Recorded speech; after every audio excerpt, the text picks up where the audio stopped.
Sir से मुलाकात करता हूँ मेरे पास मतलब वो एग्जैक्टली मतलब वो कवर नहीं है मतलब उनका आप सर का मतलब देख सकते हैं डॉगी डॉगी वेरी गुड है सर का डॉगी देख सकते हैं बहुत हार्ड डॉगी है मतलब वो मैं अरमान अंसारी बिहार से sir I am fan your Bihar big fan Bihar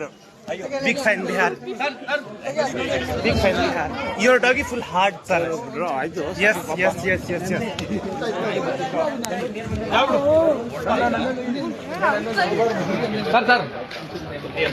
ವಿಶೇಷವಾಗಿ ಈ ಕಾರ್ಯಕ್ರಮ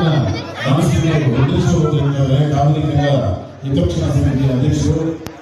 ಇನ್ನೊಂದು ಜೀವನ ಸಂಪ್ರದಾಯ ಅವರಿಗೂ ಸಹ ಎಲ್ಲ ಮುಖ್ಯಮಂತ್ರಿಗಳ ಸಮ್ಮುಖದಲ್ಲಿ ಬಿಡುಗಡೆ ಆಗ್ತಾರೆ ಪ್ರತಿಯೊಂದು ವಿವರಗಳಿದೆ ಮೈ ಸೇಫ್ಟಿ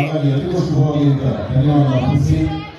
ದಿಗ್ವಿಜಯ್ ಪ್ರಶ್ನ ನ್ಯಾಯವಾದಿ ಸನ್ಮಾನ ಮಾಡಿದ್ದಾರೆ.